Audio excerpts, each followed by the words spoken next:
longer-term environmental issue starts to increase rather than decreasing. After initially telling reporters that the government lacked the resources to fight the fires in the Amazon rainforest. The country is indeed facing a very severe gas shortage, both now but most certainly during the winter. One of the most important aspects of the new government will be to decide on the expansion of energy production. This is something that people really need to be alerted to, is that because Europe has taken this absolutely foolish route to reliance on wind and solar, which is intermittent at best, one of the things that's happening because of the pressure on liquid natural gas supplies primarily is that there's a tremendous amount of deforestation occurring in Europe at the moment because people have to turn to sources of energy that are actually at hand so that they don't freeze in the dark in the middle of the winter. And so the thing that I find so appalling about what's happening on the environmental front at the moment is that even by the metrics of the people who are pro-environmental, these policies that are driving energy costs upward are utterly counterproductive. And you know, humanprogress.org has a lovely graph showing the relationship between attention paid to true medium to long-term environmental sustainability and overall wealth.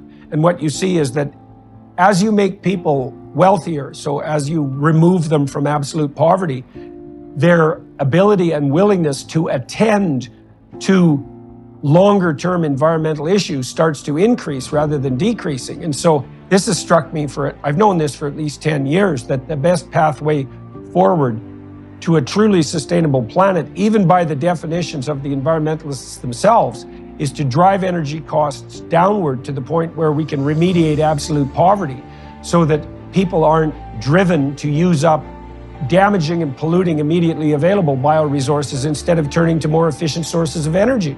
And you are certainly making that case in the 2014 book, which, as you pointed out, you've updated.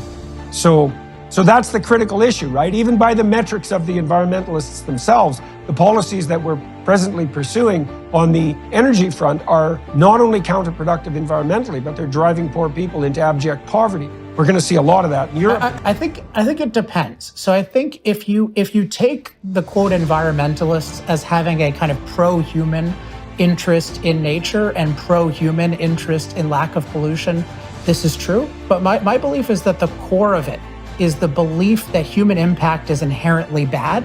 It's intrinsically immoral, and also the belief is it's inevitably self-destructive. So nature is viewed as this God that if we offend it through our impact is going to punish us. And it really has this character where it's wrong, and doing the wrong thing is going to destroy us. And if you really think about it that way, all their policies make sense because their policies are really aimed at making human life worse and ultimately reducing the human population. So it is true, you can say, well, yeah, aren't you cutting down more trees? Aren't you doing this? The leading environmentalist said this would be the worst thing ever. A totally clean, cheap, abundant source of energy would be the worst thing ever because of what we would do with it.